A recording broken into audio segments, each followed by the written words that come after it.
US-Botschafter Rick Grenell is here. So thank you very much for joining us here for this morning program. What is your estimate of last night's events? Well, look, I think the fact of the matter is that we all have to be reminded that President Trump has said from the beginning that we do not want war. We're not interested in war. That's why Donald Trump was actually elected. And we've done everything that we can to make sure that that doesn't happen. President Trump has had incredible patience, as we've seen over the last several months, an escalation from the Iranians. So we are going to do everything we can to protect our U.S. forces.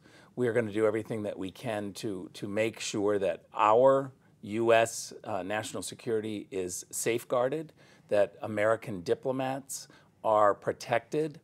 And, barring that, I think the president's attitude is he certainly would like to talk and have a diplomatic solution here.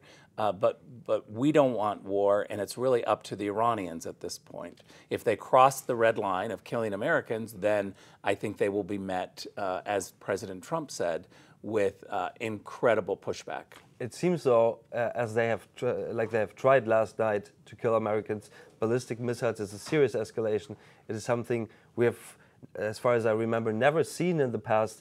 A state actor targeting a U.S. military installation with U.S. military personnel and U.S. military jets with ballistic missiles, one of the most lethal weapons of war that can carry enormous amounts of explosives. So there clearly was intention to severely harm U.S. personnel here. I'm not sure that that was the intention, but we are making those battlefield evaluations as we speak. We're confident that the U.S. military can protect all of the U.S. assets and our allies.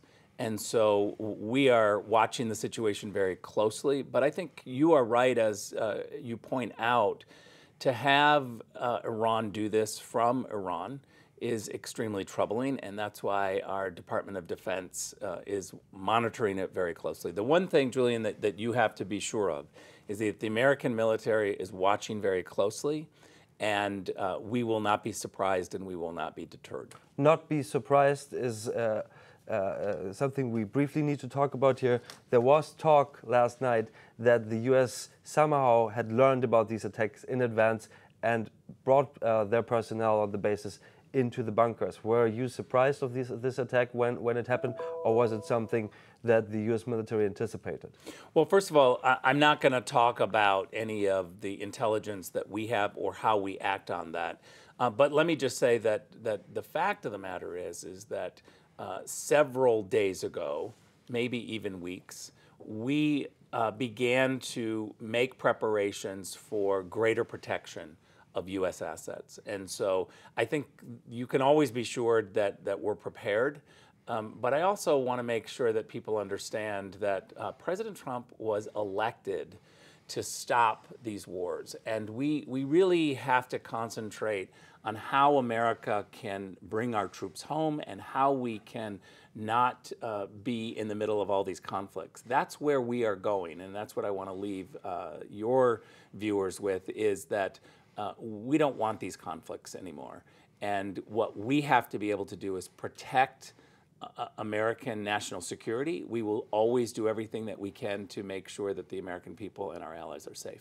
The president's tweet from last night was almost, one could say, relaxed in tone, confident in tone. What do you make of his tweet and this very calm answer to the serious escalation by the US president? I know President Trump well, and he's always calm.